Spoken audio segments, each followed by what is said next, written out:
ये रूही नाहर के बारे में सोचते सोचते मेरे चेहरे पर झुर्रियां आने लगी है। आज तो जैसे तैसे बिट्टू को भेजकर उन दोनों की बात मैंने बीच में ही रोक दिया, लेकिन पता नहीं आइडिया कब तक काम करेगा। भगवान न करे वो दोनों किसी दिन। लेकिन ऐसा अब कभी नहीं होगा।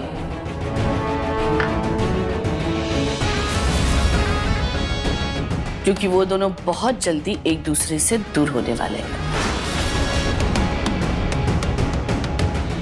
क्या मतलब माँ जी, आप बहुत जल्द नाहर और शीतल की शादी करवाने वाली हैं? माँ जी फिर देर किस बात की, जल्दी करिए ना। क्योंकि यहाँ तो हम जितना रूही नाहर को दूर करने की कोशिश करते हैं, उतना ही वो दोनों चुंबक की तरह एक दूसरे के करीब आ जाते हैं। नाहर और शीतल की शादी के बारे में तो अभी नहीं पता, लेकिन उससे पहले रूही की शादी होने वाली है। मतलब ये कि पूनम जी के साथ मिलके जो प्लान बनाया था मैंने, उसकी वजह से रूही शादी के लिए मान गई है। क्या माँ जी, मतलब हमारा काम तो आसान हो गया? नहीं, आसान तो नहीं कह सकते, लेकिन हाँ, हमने पहली सीढ़ी पार जरूर कर ली है। अब बस रूही और नाहर के रिश्ते को खत्म होने में ज्यादा देर नहीं लगेगी।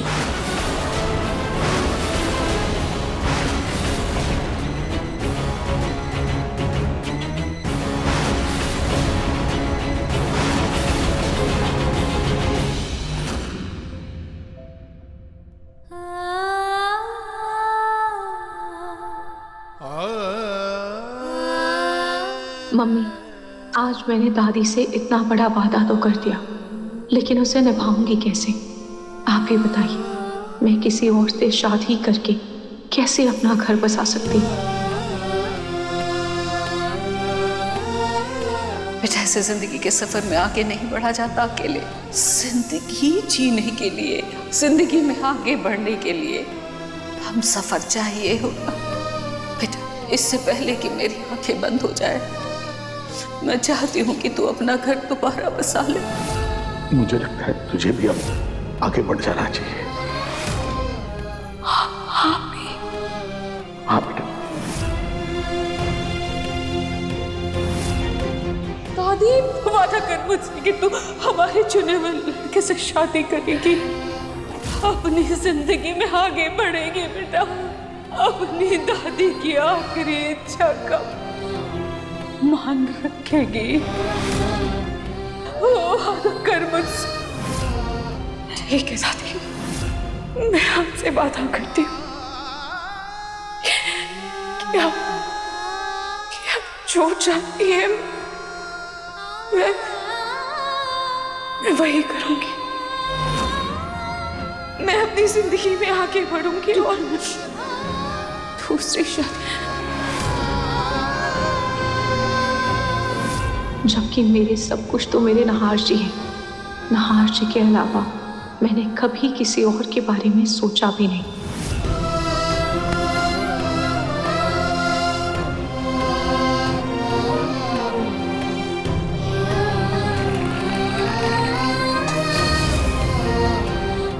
Ruhi, I love you. I love you too, I love you too, I love you too.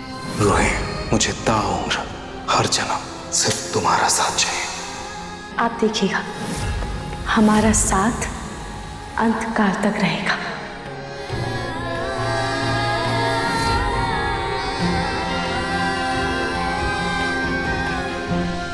दादी की तबीयत के चलते किए इस वादे को निभाने की हिम्मत मेरे अंदर नहीं है मम्मी, नहीं है। मम्मी, क्या आप पापा को छोड़कर किसी और के साथ खुद को देख सकती थी? नहीं ना, मैं भी तो आपकी ही बेटी हूँ, है ना मम्मी? मैं नाहर जी के अलावा किसी और के बारे में कैसे सोच सकती हूँ?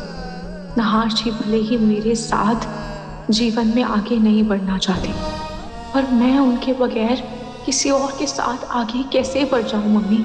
कैसे?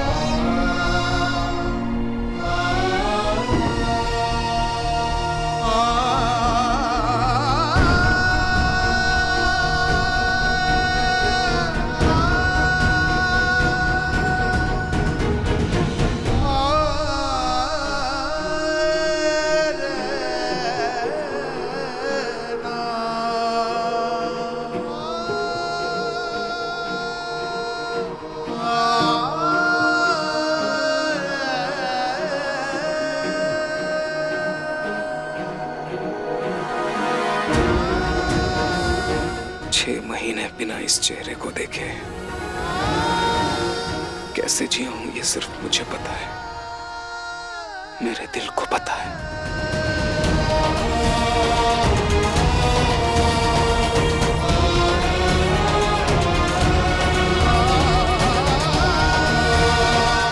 लेकिन समझ में मुझे ये नहीं आ रहा है कौन सा दर्द ज्यादा है। रूही, जब तुम मेरे पास थी वो दर्द ज्यादा है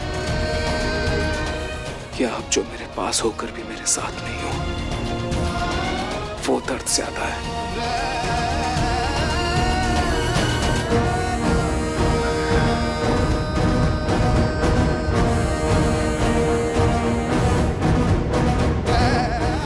कैसे बताऊं मैं तुम्हें रूही, क्या आज भी मैं रना रना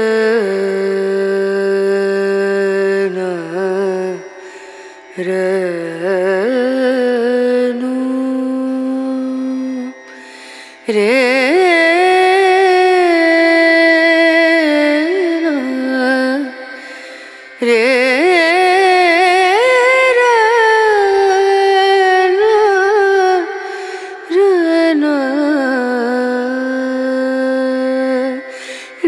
नजरिया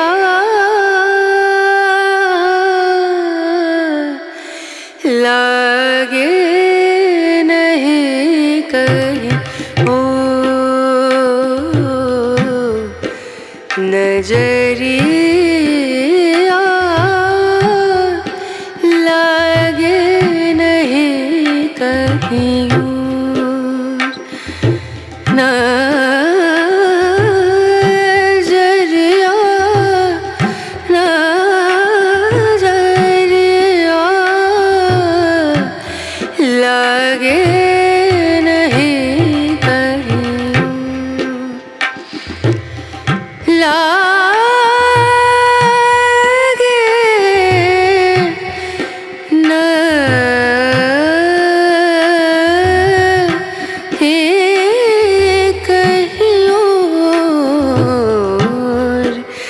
नजरिया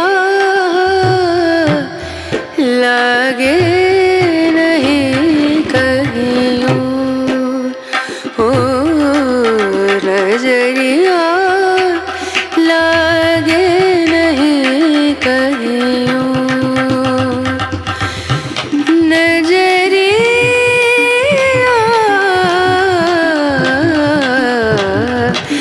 लागे कहीं लागे नहीं कहीं लागे नहीं कहीं ओ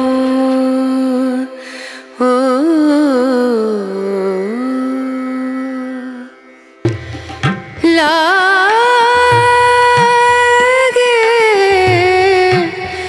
न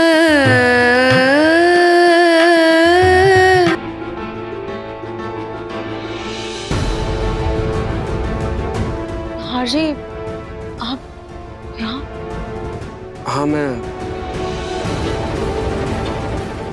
वो खिड़की खुली है ना, घर में मच्छर ना घुस जाए इसलिए बंद करने आया था। राहत,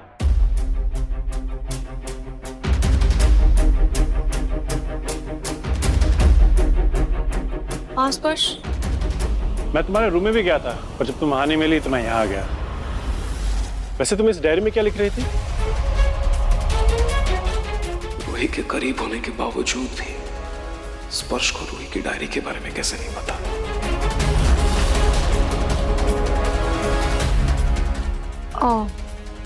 कुछ नहीं स्पर्श, वो इसमें बस मैं अपनी दिल की बात लिखती हूँ, इससे मेरा दिल हल्का हो जाता है।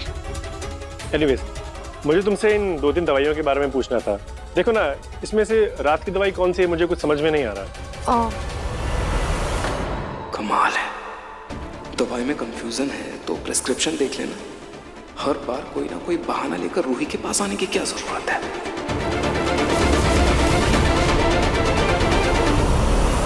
स्पर्श ये वाली रात की है और Okay. ये खाने के बाद तुम ये वाली खाना। Okay, thank you.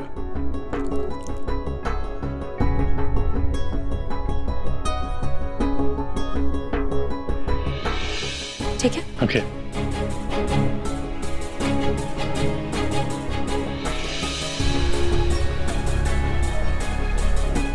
अच्छे से याद कर लो स्पर्श,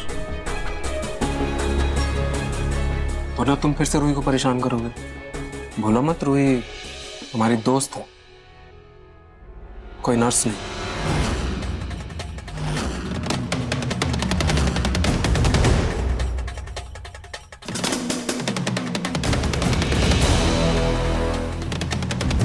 ये मिस्टर नाहर ऐसे क्यों बात कर रहे थे? स्पर्श, तुम उनकी बातों पर ध्यान मत दो और अगर तुम्हें किसी भी चीज की जरूरत हो तो तुम बेहिचक मुझसे कह सकते हो।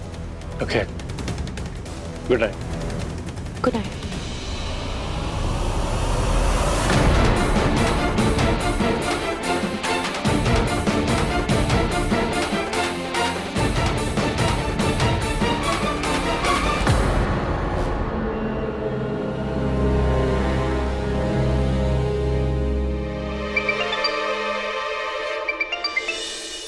कहिए पूनम जी, इतनी रात को कैसे फोन किया आपने? बस आपसे ये जानने के लिए फोन किया है कि कुछ सोचा है आपने, रूही और स्पर्श की जोड़ी कैसे बनेगी? एक स्पर्श को धीरे धीरे ये एहसास दिलाना होगा कि रूही उससे प्यार करती है। पर हाँ, बस ये समझ में नहीं आ रहा है कि उसे इस बात का यकीन कैसे दिलाएं।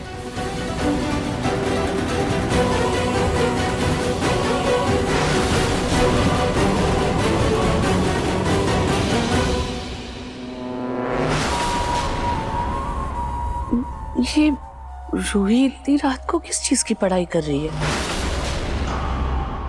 पढ़ाई? हाँ, वो वहाँ बैठ के कुछ लिख रही है। अरे वो डायरी लिख रही होगी, डायरी।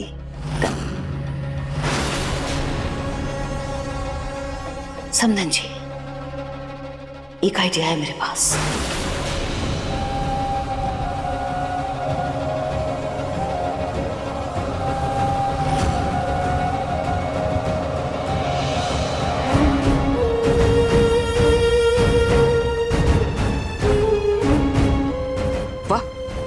कमाल का आइडिया है। एक काम करते, ऐसा ही करते।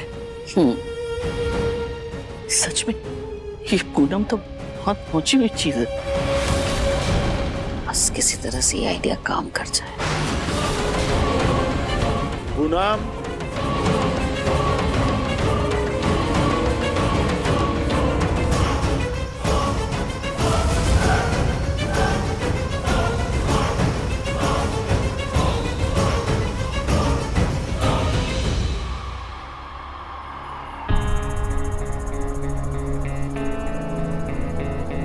पूनम, पूनम जी? आपकी दवाई का वक्त हो गया है। आई दवाई? दवाई का टाइम हो गया। लाए। कैसी अजीब सी दवाई है ये, है? ऐसा लगता है कि बच्चों की पिपरमिंट हो। और शीशी भी देखिए कैसी है। ऐसी शीशियों में मुला कोई दवाई देता है आजकल? शीशी बोतल से क्या फर्क पड़ जाता है? दवाई तो दवाई होती है और ये दवाई खा के मुझे आराम है। पहले से देखिए मैं बेहतर महसूस कर रही हूँ। अब ऐसे भी फैमिली डॉक्टर ने दवाई दी है तो अच्छी ही होगी, है ना?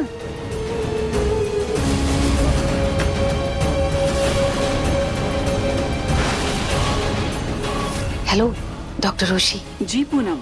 जी नमस्ते, मैं पूनम गोयल बोल रही हूँ। आप तो हमारे फैमिली डॉक्टर हैं, आपको घर में सब जानते हैं। असल में बात थोड़ी पर्सनल है। मेरी जो पोती है ना रूही, मैं उसका घर दोबारा से बसाना चाहती हूँ। उसकी जिंदगी की बेहतरी के लिए मैं एक छोटा सा ड्रामा करूंगी और उस ड्रामे में आपको मेरा साथ देना होगा।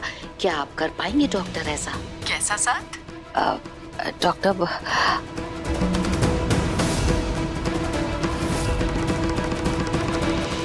जी अगर ऐसा करने से रूही बिटिया जिंदगी में आगे बढ़ने को तैयार हो जाएगी तो ठीक है, मैं आपका साथ देने के लिए तैयार हूँ और आपको दवाइयों की जगह कुछ मिंट की गोलियां दे दूंगी।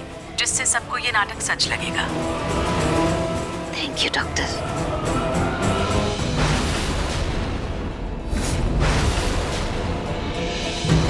लीजिए। जी।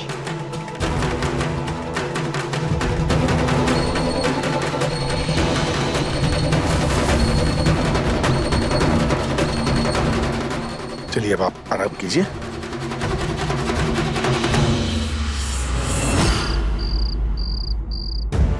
क्या?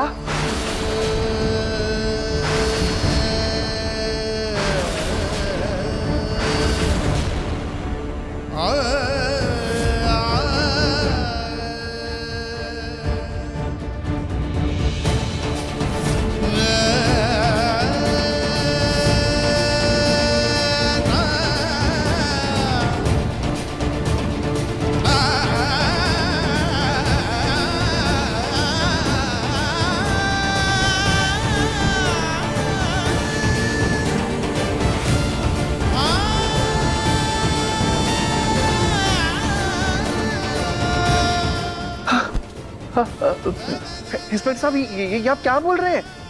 ऐसे ऐसे नहीं हो सकता सर, वो पक्का पलक नहीं है, कोई और ही है। हाँ, आप प्लीज अच्छे से देखिए ना। क्या हुआ बेटा? दादू वो पुलिस स्टेशन से फोन आया था, वो कह रहे थे वो मगरमच्छ वाले तालाब के पास एक लाश मिली है, उसकी शिनाख्त के लिए वो मुझे बुला रहे थे वहां।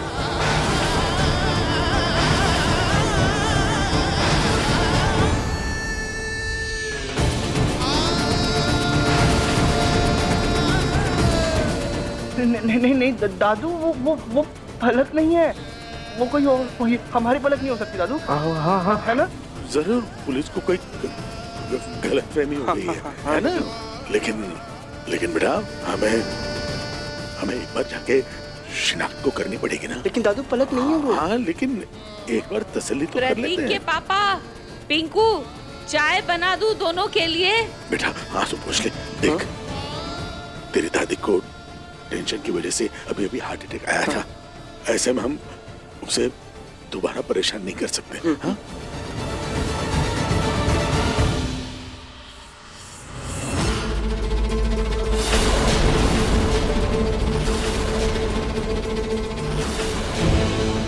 क्या बात है,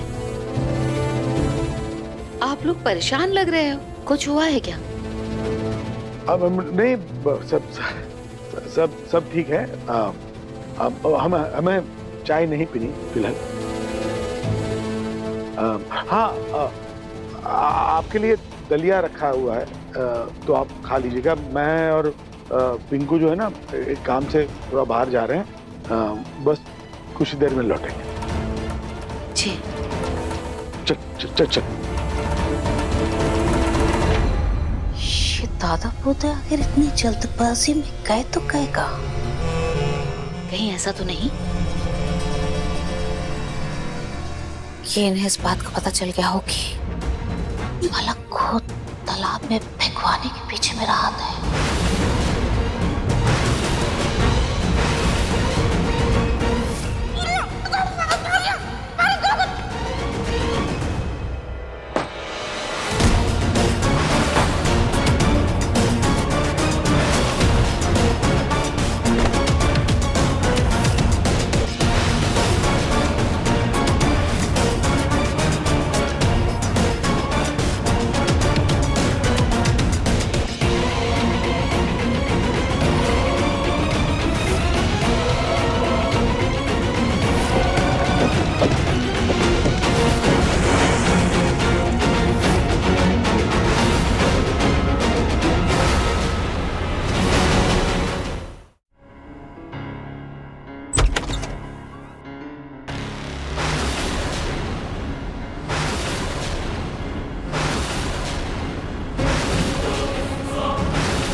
ये रूही ने डायरी कहाँ रख दी?